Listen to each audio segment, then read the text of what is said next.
Now I'm going to be showing you how a satin stitch can work when you have a more unusual shape. So I've already created this flower with satin stitch, and you can see that in the middle I've chosen to do a vertical satin stitch, and then for the petals I've done an angled satin stitch that suits each shape of the petal. So I'm going to show you how that works with this petal up here. Basically, I still start with the guidelines. I like to first begin with one straight down in the middle, and then I will go to this side space here.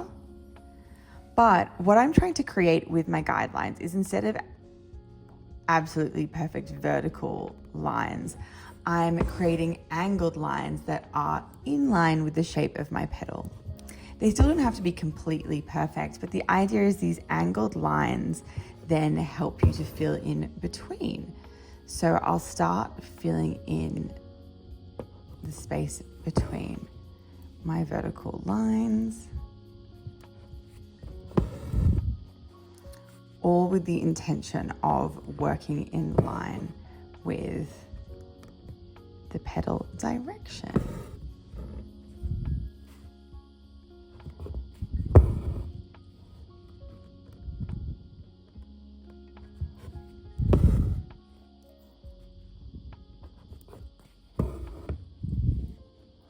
Now, as you start to fill in the space,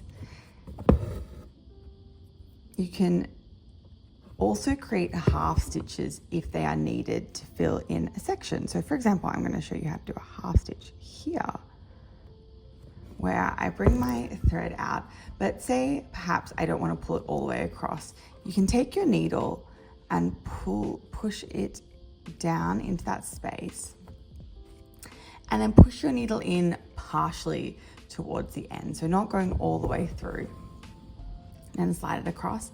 And this helps fill in part of the satin stitch without making it too bulky in that smaller section of the petal. You can then take your needle and use your needle to kind of arrange the threads so that they sit nicely. I'll do it again here. So I'm pushing it down into this space just to cover that angle. And then I'm going to do one more here, but I'm going to do this final one and overlap all the way to sort of do a true satin stitch. And there you go. That's how I filled this side so that it looks like a really beautiful and even satin stitch, even though it is a more complicated shape. I think with this, you need to remember to not try and make it perfect, because actually just by having smooth stitches that all sort of go in vaguely the right direction, I promise you it will look really beautiful and impressive, especially when you finish up the piece. It always looks so much better once you've completed it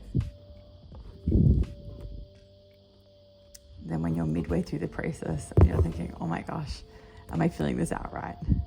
Don't overthink it.